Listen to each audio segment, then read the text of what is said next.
Scale is one of the most powerful weapons in a filmmaker's toolkit. So much can be conveyed by how big or small characters appear to be relative to each other or to their surroundings. If you shoot at a long distance, a character can be dwarfed by their environment to effects of horror and wonder. Citizen Kane is famous for the way it plays with scale. In the film, and particularly in the opening scene, Wells often uses miniatures to trick the eye by shooting extremely close to them. In one famous scene, Kane is typing close to the camera while his compatriot comes closer from deep in the background. Kane's presence dwarfs the other man thanks to his proximity to the camera. Wells also does this through low angles, sometimes making the characters appear as giants walking around. The opening scene of Beetlejuice tracks a miniature of the film's setting using close proximity to create a phony's bird's-eye view. When the camera lands on the Maitland's house, a spider creeps over the house, also adding a symbolic flourish of what's to come, and the illusion is revealed to the audience.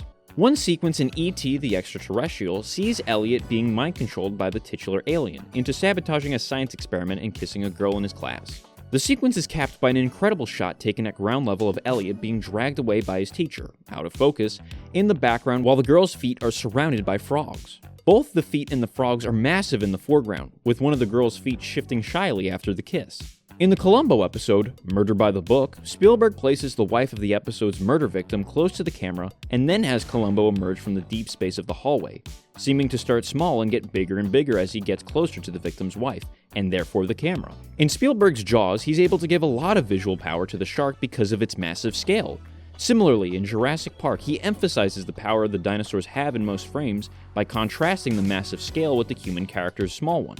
In the second episode of Princesstutu, in one shot the camera is placed close to the title character's feet, to suggest she's looming tall over the opponent she's come to face. In Harry Potter and the Prisoner of Azkaban, Lupin and Harry have a talk outside Hogwarts while standing on opposite sides of a walkway, and alternately stare toward and away from one another. As the topic of Harry's father comes up in the chat, Harry literally seems to grow larger as a result of his father's invocation. This fits very well with the plot of the movie, which is partially about Harry taking up his father's responsibilities and growing as a result.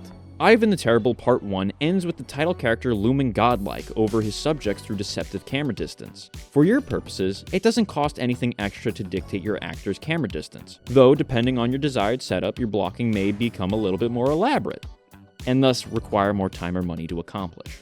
Remember, you can also play with scale through props and sets. The Incredible Shrinking Man uses large sets and props to evoke the sense that its title characters is gradually becoming smaller.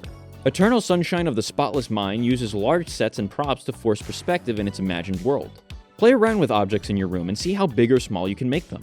When it comes to filmmaking, everything great starts with play.